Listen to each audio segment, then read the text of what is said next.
بسم اللہ الرحمن الرحیم۔ السلام علی من اتبع الہدی۔ ہدایت کی اتباع کرنے والوں کو راحت دو جہاں قرآن چینل کی طرف سے سلام عرض ہے۔ تمام تعریفیں اس پروردگار کے لیے ہیں جو سمندر کی گہرائیوں میں مچھلیوں کے سانس لینے کی آواز سنتا ہے۔ لاکھوں درود و سلام ہوں محمد و آل محمد پر۔ صاحبان ایمان، سامعین کرام، ہمارے آج کے سبق کا موضوع ہے سورہ بقرہ کی آیت نمبر 102 اور 103۔ تو آئیے پروردگار عالم کے نام سے کلام پاک کا آغاز کرتے ہیں۔ بسم اللہ الرحمن الرحیم۔ وَاتَّبَعُوا مَا تَتْلُو الشَّيَاطِينُ عَلَى مُلْكِ سُلَيْمَانَ وَمَا كَفَرَ سُلَيْمَانُ وَلَكِنَّ الشَّيَاطِينَ كَفَرُوا يُعَلِّمُونَ النَّاسَ السِّحْرَ وَمَا أُنزِلَ عَلَى مَلَكَيْنِ بِبَابِلَ هَارُوتَ وَمَارُوتَ وَمَا يُعَلِّمَانِ مِنْ أَحَدٍ حَتَّى يَقُولَا إِنَّمَا نَحْنُ فِتْنَةٌ فَلَا تَكْفُرْ فَيَتَعَلَّمُونَ مِنْهُمَا مَا يُفَرِّقُونَ بِهِ بَيْنَ الْمَرْءِ وَزَوْجِهِ وَمَا هُمْ بِضَارِّينَ بِهِ مِنْ أَحَدٍ إِلَّا بِإِذْنِ اللَّهِ وَيَتَعَلَّمُونَ مَا يَضُرُّهُمْ وَلَا يَنْفَعُهُمْ وَلَقَدْ عَلِمُوا لَمَنِ اشْتَرَاهُ مَا لَهُ فِي الْآخِرَةِ مِنْ خَلَاقٍ وَلَبِئْسَ مَا شَرَوْا بِهِ أَنفُسَهُمْ لَوْ كَانُوا يَعْلَمُونَ۔ ترجمہ: اور سلیمان کے عہد حکومت میں شیاطین جو کچھ پڑھا کرتے تھے، یہ یہودی اس کی پیروی کرنے لگ گئے، حالانکہ سلیمان نے کبھی کفر نہیں کیا، بلکہ شیاطین کفر کیا کرتے تھے، جو لوگوں کو سحر کی یعنی جادو کی تعلیم دیا کرتے تھے، اور وہ اس علم کی بھی پیروی کرنے لگے جو بابل میں دو فرشتوں یعنی ہاروت اور ماروت پر نازل کیا گیا تھا، حالانکہ یہ دونوں کسی کو کچھ نہیں سکھاتے تھے جب تک اسے خبردار نہ کر لیتے کہ دیکھو ہم تو صرف آزمائش کے لیے ہیں، کہیں تم کفر اختیار نہ کر لینا۔ مگر لوگ ان دونوں سے وہ سحر سیکھ لیتے تھے جس سے وہ مرد اور اس کی زوجہ کے درمیان جدائی ڈال دیتے، حالانکہ اذن خدا کے بغیر وہ اس کے ذریعے کسی کو ضرر نہیں پہنچا سکتے تھے، اور یہ لوگ اس چیز کو سیکھتے تھے جو ان کے لیے ضرر رساں ہو اور فائدہ مند نہ ہو، اور بتحقیق انہیں علم ہے کہ جس نے یہ سودا کیا اس کا آخرت میں کوئی حصہ نہیں، اور کاش وہ جان لیتے کہ انہوں نے اپنے نفسوں کا بہت برا سودا کیا ہے۔ آیت نمبر 103۔ وَلَوْ أَنَّهُمْ آمَنُوا وَاتَّقَوْا لَمَثُوبَةٌ مِّنْ عِندِ اللَّهِ خَيْرٌ لَوْ كَانُوا يَعْلَمُونَ۔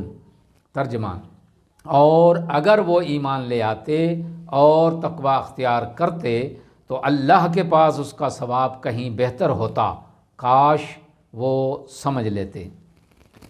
ان آیات مبارکہ میں استعمال ہونے والے کلمات اور ان کی تشریح، پہلا کلمہ جو ہے وہ ہے شیاطین، یہ شیطان کی جمع ہے اور شیطنت سے ماخوذ ہے، یعنی حق سے دوری اختیار کرنے والا۔ یہ بات بھی واضح ہو جائے کہ اس آیت میں لفظ شیاطین جو استعمال ہوا ہے یہاں ابلیس مراد نہیں ہے، بلکہ دوسرے سرکش عناصر مراد لیے گئے ہیں۔ جب یہ لفظ جمع کی صورت میں آئے تو اس سے شیاطین جن اور انس مراد لیے جاتے ہیں۔ اگلا کلمہ ہے ملک، اس کا معنی ہوتا ہے حکومت، سلطنت، بادشاہت۔ اس سے اگلا کلمہ ہے سلیمان۔ سلیمان عبرانی زبان کا لفظ ہے۔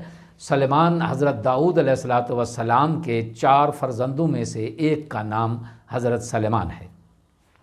اگلا کلمہ جو ہے وہ ہے سحر۔ سحر کا معنی ہوتا ہے جادو یا کسی بات کو مسخ کر کے دکھانا، دھوکہ دینا بھی۔ اگلا کلمہ جو ہے وہ ہے بابل۔ بابل ایک قدیم مملکت کے دارالحکومت کا نام ہے۔ یہ تاریخی شہر بغداد سے 60 میل کے فاصلے پر جنوب کی طرف موجودہ شہر حلہ کے قریب آباد تھا، اور اس کے شہرہ آفاق آثار قدیمہ آج بھی اس شہر کے تمدن کا منہ بولتا ثبوت ہیں۔ یہاں کلدانی نامی قوم آباد تھی اور ان کی سلطنت 3000 سال قبل از مسیح موجود تھی۔ 2105 قبل از مسیح میں سوموا بوم اموی نامی بادشاہ نے اس کی بادشاہت کی بنیاد رکھی، اور اس سلسلے کا جو چھٹا بادشاہ گزرا اس کا نام حمورابی تھا۔ بعض کے مطابق اس نے سب سے پہلے دنیا میں قوانین حکومت وضع کیے تھے، اور اس شہر میں برج بابل اور اس کے معلق باغات دنیا کے 7 عجائبات میں شامل ہیں، وہ بھی وہاں موجود ہیں۔ اگلا کلمہ جو ہے وہ ہے ہاروت اور ماروت۔ یہ 2 فرشتوں کے نام ہیں جو اہل بابل کی اصلاح کے لیے اور ہدایت کے لیے انسانی شکل میں تشریف لائے تھے۔ اس سے اگلا کلمہ جو ہے وہ ہے فتنہ، فتنتن۔ فتنہ کے معنی ہوتا ہے آزمائش، امتحان۔ اگلا کلمہ ہے مصوبتن۔ مصوبتن یہ کسی چیز کا مناسب اور شائستہ مقام، یعنی منزل مقصود کی طرف بڑھنا، ثواب بھی اسی سے ہے۔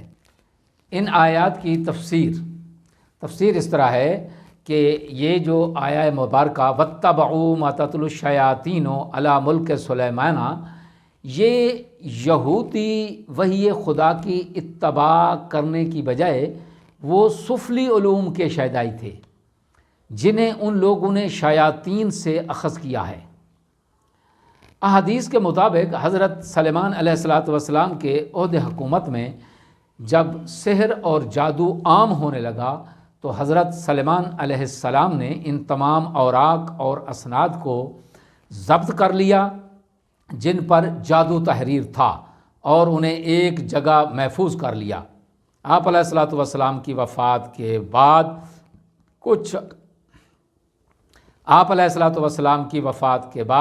کچھ افراد ان تحریروں کو منظر عام پر لے آئے۔ اس طرح جادو پھر سے رواج پکڑنے لگا۔ کچھ لوگوں نے اس سے یہ اندیہ لیا کہ حضرت سلیمان علیہ السلام پیغمبر نہ تھے، بلکہ انہوں نے جادو کے ذریعے جن اور انس کو مسخر کیا ہوا تھا۔ یہودیوں کے ایک فرقے نے بھی یہی نظریہ اختیار کیا۔ اس ظام میں، اس خیال باطل کے جواب میں اللہ تبارک و تعالیٰ نے ارشاد فرمایا وما کفر سلیمان ولکن الشیاطین کفروا۔ سلیمان نے کفر نہیں کیا جبکہ شیاطین کفر کیا کرتے تھے۔ بابل اس دور میں جہاں یہ تمدن کا مرکز تھا، وہاں سحر اور جادو کا گڑھ بھی تھا۔ دنیا میں خرافات کی ابتدا یہیں سے ہوئی۔ یہ ایک اہم تجارتی مرکز اور پوری دنیا سے مربوط تھا، لہٰذا انبیاء علیہ السلام کی توجہ بھی یہیں پر مرکوز رہی۔ جیسے حضرت ابراہیم علیہ السلام کی چراگاہ بنیتا قادسیہ میں اب بھی بابل کے قریب موجود ہے، اور نمرود کا وہ ٹیلہ بھی اسی شہر میں موجود ہے جہاں حضرت ابراہیم علیہ السلام کو آگ میں پھینکا گیا تھا۔ اسی طرح مسجد کوفہ، مسجد سہلہ میں مقام ادریس اور مقام حضرت ابراہیم علیہ السلام ابھی تک موجود ہیں۔ دین و مذہب کی تعلیمات کی روح یہ ہے کہ انسانوں کے درمیان محبت اور ربط قائم ہو، خاص طور پر خاندانی نظام میں محبت اور ہم آہنگی کی فضا نظام تمدن میں استحکام اور معاشرتی اصلاح کے لیے سنگ میل کی حیثیت رکھتی ہے۔ یہودی پست فطرت ہونے کی وجہ سے اس بنیادی اصول کو نہ صرف ترک کرتے تھے بلکہ اسے ختم کرنے کے درپے تھے، اور بلا تردد ہر وہ ذریعہ اور ہر وہ طاقت جو ان کے ہاتھ میں آئے وہ اس کو تباہ کرنے کے لیے وہ استعمال کرتے تھے، حالانکہ وہ اس سحر کے ذریعے اذن خدا کے بغیر کسی کو ضرر نہیں پہنچا سکتے تھے، یعنی انہیں عام لوگوں سے ہٹ کر کوئی خاص طاقت نہیں دی گئی تھی، بلکہ انہیں جادو کے مخفی علل اور اسباب کا پتہ چل گیا تھا۔ علل اور اسباب کو بروئے کار لانے کے بعد اثرات کا مرتب ہونا یہ قانون قدرت ہے اور یہی اذن خدا ہے، یعنی جیسے زہر کے اثر سے ہلاکت کا ہونا یا تیز دھار آلے سے کسی کا قتل ہونا۔ دوسرے لفظوں میں یہ کہا جا سکتا ہے کہ اذن کا مطلب ہے اذن تکوینی، نہ کہ اذن امر تشریعی۔ چنانچہ زہر اذن تکوینی کے تحت مہلک ہے، لیکن تشریعی امر کے تحت اس کے ذریعے بے گناہ کا قتل حرام ہے۔ اس آیت میں اہم نکات ان آیات میں جو بیان ہونے والا نقطہ ہے، اہم نقطہ وہ ایک ہی ہے، اور وہ یہ ہے کہ یہودیوں کی موجودہ اور گزشتہ سیاہ کاریوں کے مسلسل تذکرے سے ظاہر ہے کہ دشمن شناسی سالکان راہ حق کے لیے کس قدر اہم ہے۔ دعا ہے کہ خداوند عالم ہمیں دشمن شناسی کی توفیق عطا فرمائے اور اپنے کلام کو سمجھنے اور اس پہ عمل کرنے کی توفیق عظیم عنایت فرمائے۔ وآخر دعوانا ان الحمد للہ رب العالمین۔